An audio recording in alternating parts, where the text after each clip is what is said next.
नमस्कार दोस्तों, एक बार पुनः आपका लीव कैरियर एकेडमी से ऑनलाइन प्लेटफॉर्म पर मैं अभिषेक सोनरा सर पुनः आपका अभिनंदन करता हूं।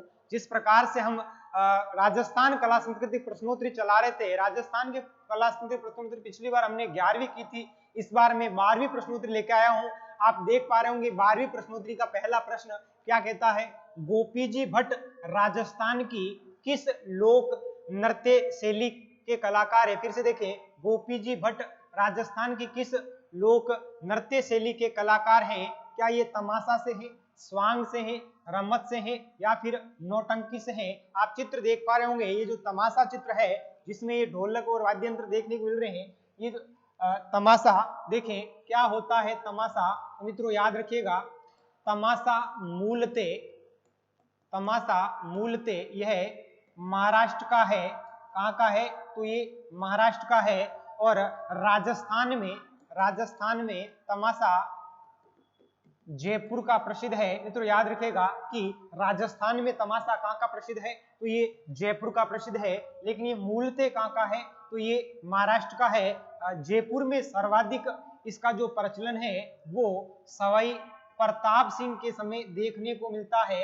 यानी जयपुर में सबसे अधिक तमाशा जो नाटक हुए थे वो किसके दरबार में देखने को मिलते हैं, तो ये सवाई प्रताप सिंह के दरबार में देखने को मिलते हैं। तमाशे का जो वर्तमान का जो कलाकार है उसका नाम वासुदेव भट्ट है। मित्रों याद रखिएगा कि तमाशे का जो वर्तमान में जो कलाकार है राजस्थान में कौन है, तो ये वासुदेव भट्ट हैं। लेकिन बात करते हैं कि यहाँ पर पूछा गया है कि गोपी भट्ट का संबंध तमाशे से है। गोपी भट्ट, ये जो गोपी भट्ट है, गोपी भट्ट इनका संबंध भी तमाशा से है। लेकिन ये किसके दरबारी थे, तो याद रखिएगा सवाई माधो सिंह के ये दरबारी थे। फिर से देखें, तमाशा क्या होता है, तो ये तमाशा मूलतः कहाँ का है, महाराष्ट्र का है। राजस्थान में तमाशा कहाँ का प्रसिद्ध है, तो राजस्थान में यह जयपुर का प्रसिद्ध है। सर्वाधिक किसके शासनकाल में किया जाता था, तो ये प्रताप सिंह के शासनकाल में देखने को मिलता है। वर्तमान में जो इसके कलाकार है, वर्तमान में इसके कलाकार जो कि वासुदेव भट्ट है और गोपी भट्ट का संबंध भी तमाशे से है। लेकिन गोपी जो भट्ट है वो किसके दरबारी थे, तो ये माधो सिंह के हैं। इस प्रकार से पहले प्रश्न का जो राइट आंसर होगा तमाशा। बढ़ते हैं अगले प्रश्न पर। अगला प्रश्न देखिए 2 नंबर पर।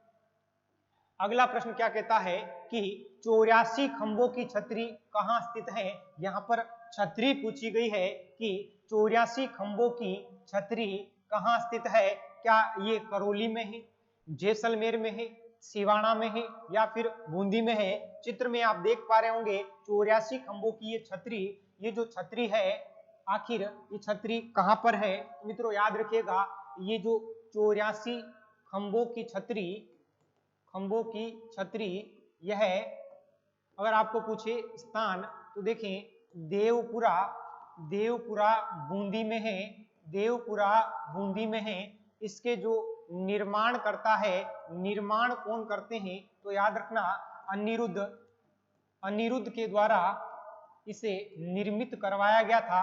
कब करवाते हैं, तो मित्रों याद रखें 1683 ईस्वी में इसका निर्माण करवाया गया था। और इसका जो निर्माण है किसकी स्मृति में करवाते हैं, तो मित्रों याद रखें धाबाई की स्मृति में ये छतरी बनाई जाती है, जो कि कितने मंजिला है। मंजिल याद रखिएगा मित्रों, मंजिल इसमें यह 3 मंजिला होती है। अगर आपको पूछे 84 खंभों की छतरी कितने मंजिला है, तो ये 3 मंजिला है। ये किसको समर्पित है, तो ये मूसी महारानी धाबाई को समर्पित है। और इसी 84 खंभों की छतरी को और किस नाम से जाना जाता है, तो इसे मूसी महारानी की छतरी के नाम से भी जाना जाता है। तो फिर से देखें कि 84 खंभों की छतरी कहाँ स्थित है, तो ये 84 खंभों की जो छतरी है वो बूंदी में स्थित है। और इसका जो निर्माण है वो कब करवाया जाता है, तो इसका निर्माण 1683 ईस्वी में कौन करवाता है, तो अनिरुद्ध के द्वारा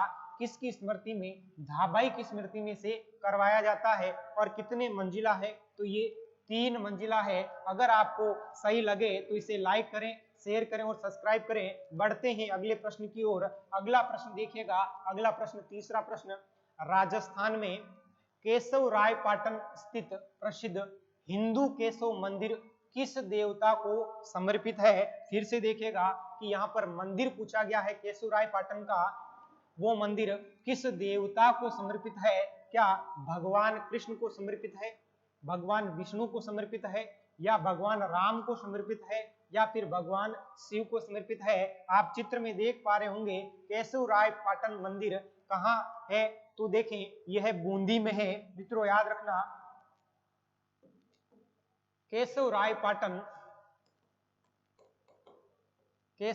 पाटन ये जो मंदिर है, इस मंदिर का जो निर्माण है, मंदिर का निर्माण 17वीं शताब्दी में परशुराम के द्वारा करवाया गया था।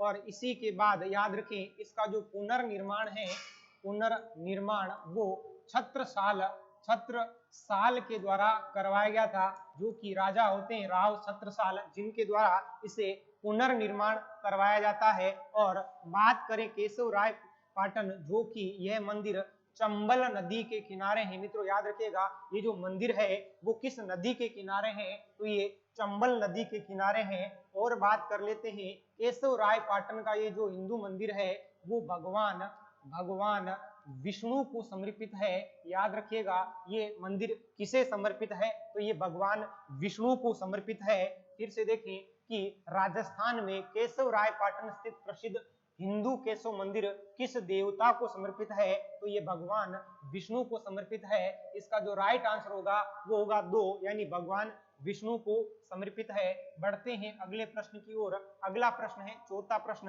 राजस्थानी भाषा का प्रश्न है। कौन से पंतरा अनुयायी मेव मुसलमान गणा है, यानी यहाँ पर मुस्लिम जाति के लोग हैं वो सबसे ज्यादा किस पंथ को मानते हैं? क्या दादू पंथ को मानते हैं, बिश्नोई पंथ को मानते हैं, लालदासी पंथ को मानते हैं, या फिर भूदड़ पंथ को मानते हैं? तो ये आप चित्र देख रहे हैं, ये जो चित्र है वो लालदास जी का चित्र है। लालदास जी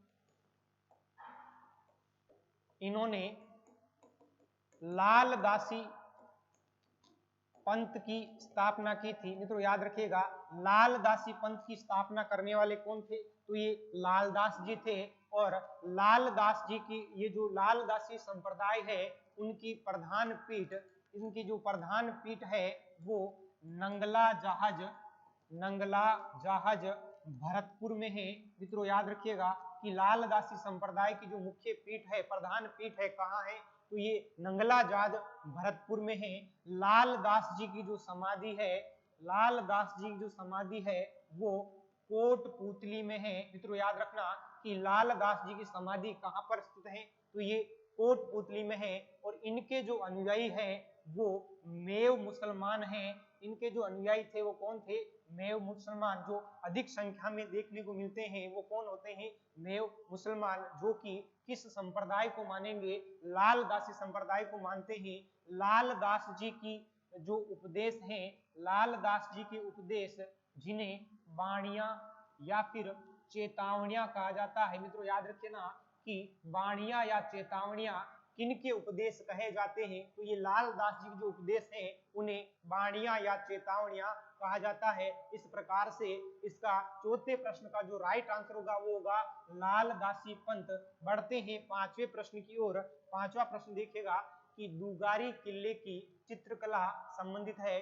फिर से देखिए यहाँ पर दुर्ग पूछा गया, किला पूछा गया है। दुगारी किले की चित्रकला संबंधित है, यानी दुगारी किले की चित्रकला किससे संबंधित है? क्या ये दुगारी किला अलवर शैली से संबंधित है, बूंदी शैली से है, किशनगढ़ शैली से है, या फिर मेवाड़ शैली से है? तो देखिएगा कि ये किस शैली से संबंध रखता है। ये चित्र आप जो देख पा रहे हैं इसमें देखें पक्षियों की संख्या देखने को मिलती है, तो ये इनका जो संबंध है दुगारी किला इसका संबंध ये बूंदी से है। तो ये किस जिले से संबंधित रखती है? बूंदी से। और चित्र शैली की बात करें तो इसका संबंध किससे होगा? तो बूंदी शैली से है। बूंदी शैली को पशु पक्षियों की शैली भी कहा जाता है। मित्रों याद रखना कि राजस्थान की वह शैली जिसमें सबसे अधिक पशु पक्षियों के चित्र देखने को मिलते हैं वो कौन सी शैली होती है, तो वो बूंदी शैली होती है। और दूगारी किले का जो संबंध है, यहाँ पर भित्ति चित्रों पर सबसे अधिक पशु पक्षियों के चित्र आपको देखने को मिलते हैं। इस प्रकार से इसका जो राइट आंसर होगा बूंदी शैली। बढ़ते हैं छठे प्रश्न की ओर। छठा प्रश्न देखिएगा। छठवां प्रश्न क्या कहता है, राजस्थान के किस लोक देवता ने महमूद गजनवी से युद्ध किया था। बहुत ही शानदार प्रश्न है कि राजस्थान के किस लोक देवता ने महमूद गजनवी से युद्ध किया था। क्या पाबूजी से किया था, या फिर संत पीपा जी से किया था, या फिर गोगा जी से किया था, या फिर जसनाथ जी से किया था। तो मित्रों देखें ये जो महमूद गजनवी का जो युद्ध है, महमूद गजनवी एवं गोगाजी का युद्ध, महमूद गजनवी एवं गोगाजी का युद्ध। मित्रों याद रखना इस युद्ध का जो वर्णन है, वर्णन हमें एक बुक में देखने को मिलता है जिसका नाम है कायम खां रासो। मित्रों याद रखना कि इसका संबंध किस रचना से है, तो ये कायम खां रासो में वर्णन देखने को मिलता है। ये आखिर लिखी किसने थी, तो याद रखना जान कवि ने से लिखा था। किसने लिखा था, जान कवि ने से लिखा था। यानी रचनाकार जो होते हैं वो जान कवि होते हैं, रचनाकार। और रचना जो होती है, रचना का नाम था कायम खां रासो। इस कायम खां रासो के अनुसार महमूद गजनवी और गोगाजी के बीच में युद्ध होते हैं। गोगाजी को ही सर्पों के देवता जाहर पीर भी कहा जाता है। और इनके यहाँ पर गोगा नवमी को मेला लगता है। गोगा राखड़ी का संबंध भी गोगाजी से है। और गोगाजी के मेले में मित्रों याद रखें, इनके मेले में डेरू बजाया जाता है। अगर पूछ ले कि डेरू वाद्य यंत्र का संबंध किस लोक देवता से है, तो यहाँ पर गोगाजी के मेले से होगा या फिर गोगाजी से होगा। मित्रों ये जरूर याद रखिएगा कि महमूद गजनवी और गोगाजी के बीच के युद्ध का वर्णन हमें कहाँ देखने को मिलता है, तो इसका जो वर्णन है कायम खां रासो में देखने को मिलता है। और कायम खां रासो जो लिखने वाले जो रचनाकार हैं वो जान कवि थे। इस प्रकार से इस प्रश्न का जो राइट आंसर होगा गोगाजी, जिनका संबंध महमूद गजनवी अर्थात दोनों के बीच में युद्ध होते हैं। बढ़ते हैं अगले प्रश्न की ओर। अगला प्रश्न है सातवां प्रश्न। राजस्थान मूल के प्रख्यात शास्त्रीय वादक राम नारायण तथा सुल्तान खां का संबंध किस वाद्य यंत्र से है। यहाँ पर वाद्य यंत्र पूछा गया और कलाकार पूछे गए हैं कि कौन से कलाकार किस वाद्य यंत्र से हैं। तो देखिए यहाँ पर पूछा गया है कि राम नारायण तथा सुल्तान खां का संबंध इन चार में से किस वाद्य यंत्र से है। क्या इनका संबंध कमाइचा से है, क्या सितार से है, सारंगी से है, या फिर तबले से है। तो मित्रों देखिए ये जो चित्र आप देख पा रहे होंगे, ये जो चित्र है वो सारंगी का चित्र है। ये सारंगी का चित्र है। सारंगी जो है इसे कमाइचे का राजा भी कहा जाता है। मित्रों याद रखना सारंगी को कमाइचे का क्या कहा जाता है, तो इसे कमाइचे का राजा भी कहा जाता है। और इस सारंगी के अंदर लगभग 27 तार होते हैं। कितने तार होते हैं, 27 तार होते हैं। इस प्रकार से 27 तार होते हैं, इसलिए हम कह सकते हैं कि ये जो वाद्य यंत्र है ये तत्व वाद्य यंत्र है। किस प्रकार का वाद्य यंत्र है, तत्व वाद्य यंत्र है, जिसमें 27 तार आपको देखने को मिलते हैं। और इसमें जो लकड़ी काम मिली जाती है वो सागवान की लकड़ी इसमें प्रयोग में ली जाती है। और मित्रों याद रखिएगा सारंगी के अंदर बकरे की खाल का प्रयोग भी देखने को मिलता है। फिर से देखिएगा कि यहाँ पर शास्त्रीय वादक राम नारायण और सुल्तान खां का संबंध किससे होगा, तो इनका जो संबंध है वो सारंगी से होगा। और सारंगी में तार कितने होते हैं, 27 तार होते हैं। इसे कमाइचे का राजा कहा जाता है। और ये किस प्रकार का वाद्य यंत्र है, तो ये तत्व वाद्य यंत्र है। इसमें सागवान की लकड़ी और बकरे की खाल का प्रयोग भी किया जाता है। बढ़ते हैं अगले प्रश्न की ओर। अगला प्रश्न देखिएगा, डामोर भील जनजाति के लोग, डामोर जनजाति के लोग अधिकांश राजस्थान के किस जिले में निवास करते हैं। यहाँ पर डामोर जाति पूछी गई है कि डामोर जाति सर्वाधिक किस जिले में निवास करती है। क्या चित्तौड़गढ़ में करती है, डूंगरपुर में करती है, बांसवाड़ा में या फिर सिरोही में। देखिएगा डामोर जो जनजाति है मूलते यह गुजरात की है। मित्रों याद रखना कि डामोर जनजाति मूलते कहाँ की है, तो ये गुजरात की है। डामोर जनजाति सर्वाधिक राजस्थान में डूंगरपुर में निवास करती है। मित्रों याद रखें कि ये सर्वाधिक राजस्थान में कहाँ निवास करती है, तो ये डूंगरपुर में निवास करती है। इनकी जो विशेषता है कि डामोर जनजाति के पुरुष महिलाओं की भांति आभूषण पहनते हैं, महिलाओं जैसे आभूषण पहनते हैं। किस जनजाति में, डामोर जनजाति में। डामोर जनजाति में एक चाडिया नाम से कार्यक्रम होता है। मित्रों याद रखें चाडिया नामक एक कार्यक्रम होता है जो कि होली के अवसर पर होता है। कब होता है, होली के अवसर पर, जो कि चाडिया नाम का एक कार्यक्रम होता है। कौन सी जनजाति में, डामोर जनजाति में। फिर से देखें डामोर मूलते कहां से हैं, तो ये गुजरात से हैं। डामोर जाति राजस्थान में सर्वाधिक कहां निवास करती है, तो ये डूंगरपुर में करती है। इसकी विशेषता है पुरुष महिलाओं की भांति आभूषण पहनते हैं और चाडिया नामक होली के अवसर पर यहाँ पर एक कार्यक्रम होता है। इस प्रकार से इसका जो राइट आंसर होगा 8वें प्रश्न का वो होगा डूंगरपुर। बढ़ते हैं 9वें प्रश्न पर। देखें 9वां प्रश्न क्या कहता है, बहुत ही शानदार प्रश्न है। नड क्या है, नड क्या है।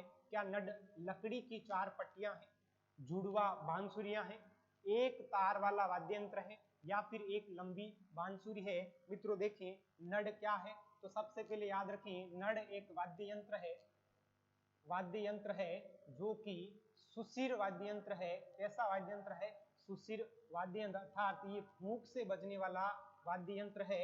और यह एक लंबी बांसुरी होती है। ये लंबी क्या होती है, तो मित्रों याद रखें एक लंबी बांसुरी होती है। नड में केर की लकड़ी प्रयोग में ली जाती है, केर की लकड़ी का प्रयोग होता है। फिर याद रखें नड जो वादक है, नड का जो प्रसिद्ध कलाकार है वो कर्णा भील हुआ है। मित्रों याद रखिएगा कि नड का जो कलाकार है वो कौन हुए हैं, कर्णा भील हुए हैं। इस प्रकार से नड क्या है, तो नड एक लंबी बांसुरी है। और ये कैसा वाद्य यंत्र है, तो ये एक सुशिर वाद्य यंत्र है और ये एक लंबी बांसुरी होता है जिसमें केर नामक लकड़ी का प्रयोग किया जाता है। फिर से देखिए केर नामक लकड़ी का प्रयोग किया जाता है। और नड़ वादक कौन प्रसिद्ध हुए हैं, तो नड़ वादक कर्णा भील प्रसिद्ध हुए हैं। बढ़ते हैं अगले प्रश्न की ओर। अगला प्रश्न देखें 10वां प्रश्न, चीर पटोरी क्या है। चीर पटोरी क्या है, क्या ये साड़ी है, पगड़ी है, जूती है, घर है। तो देखें ने तो ये पगड़ी है, ने ही जूती और ने ही घर। चीर पटोरी एक प्रकार का यह वेशभूषा है जो कि एक प्रकार की ये क्या होती है, तो ये साड़ी होती है। चीर पटोरी क्या होती है, तो ये साड़ी होती है। इस प्रकार से 10वें प्रश्न का जो राइट आंसर होगा वो होगा साड़ी। अगर मित्रों आपको सही लगा हो तो इसे अधिक से अधिक लाइक करें, शेयर करें और सब्सक्राइब करें। तब तक के लिए ख्याल रखिएगा। धन्यवाद। जय हिंद, जय भारत।